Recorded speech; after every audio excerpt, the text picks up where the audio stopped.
Arafat оразы деп ұстайтынбыз. Бұл жердегілер де ораза ұстайды. Және осы жерде қонады. Егер сіздер қажылықтың суретін көрсеңіздер, осы Арафаттың үстінде, таудың үстінде жинаған аппақ адамдарды көресің. Мынаның жерін бәрі. Осы жерде ұйықтайтын себебі міне осы Арафат. Мынау Арафат жазық, бұл тау Рахман тауы деп аталады. Енді бұл қазір көбешік болып қалған. Бұрын тау болған. Бұл негізгі, бұл жердегі негізгі бұл мекен, осы жерде Адам алейхиссалам менен Хауа анамыз жолыққан. Яғни негізгі жер бетінде жаннаттан қуылғаннан кейін білесіздер, я, Адам алейхиссалам Үндістанның аймағына түседі. Хауа анамыз Меккенің аймағына түседі. Кейін әртүрлі тараптар, риуаяттар бар, біреу 300 жыл дейді, біреу тағы басқа дейді. Бірақ нақты Аллаху алам біраз жылдардан кейін осы жерде кездескен. Арафат дегеннің өзі негізгі мағынасы бір қарайған бірдеңкенің көрінуі деп келтіреді.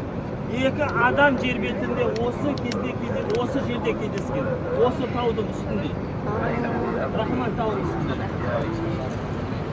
Енді осыдан-ақ білсеңіздер болады, жер бетіндегі адамзаттың тарауы осы жерден басталады.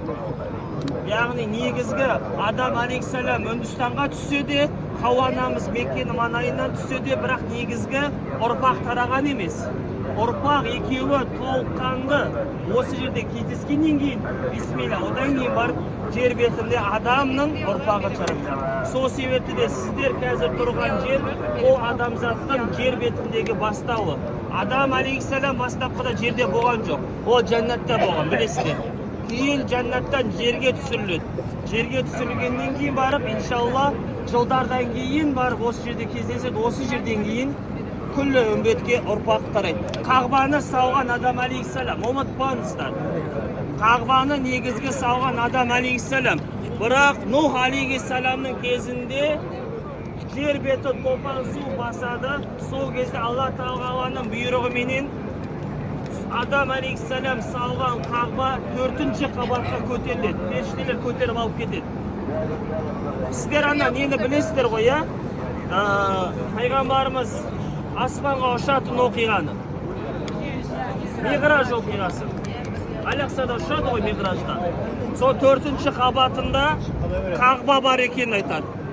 Яғни Адам алейхиссалам салған Қағба аспан әлемінің 4-ші қабатында орналасқан. Тура қазіргі Қағбаның үстінде орналасқан. 70 мың періште тауаф қылады, яғни айналады күнде.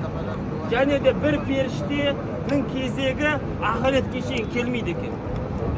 Яғни періштелердің көпшілігі соншалық, ол Қағбаға жалпылама, айтқан кезде ешқандай уақытсыз айнала береді. Бірақ басқа бір періштелердің кезегі келгеннен кейін, біз мысалы умраға 2 рет келеміз, 3 рет келеміз, келе береміз.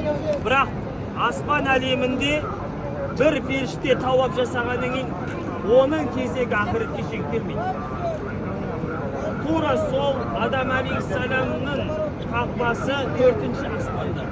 Ал қазіргі Қағба, оны кім салды?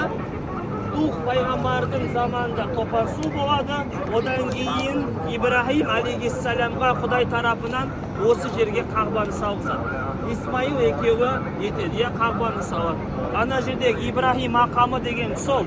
Ибрахим алейхиссалам салғаннан кейін оны 4 бұрыштелемейді, сопақша қылып салады. Және ана жерде намаз оқыған. Сол соңында біз айтамыз Ибрахим мақамы деп. Құрметті қажекелер, ол жердің сондай қасиеттілігі, ол жерде Қағба бар, ол жерде күллі адамзат тараған. Мен еврейлерде пайғамбар көп, басқаларда пайғамбар көп, бірақ негізгі жер бетінің кіндігі де осы жерге жалпылама адамзаттың несі де осы жерден тараған. Мынандай нәрсе бар, ана еркектің махаббаты мықты дейді. Неге десе, Адам алейхиссалам Үндістаннан осы жерге келді, жайым. Хауа анамыз осы маңайдан шыққан.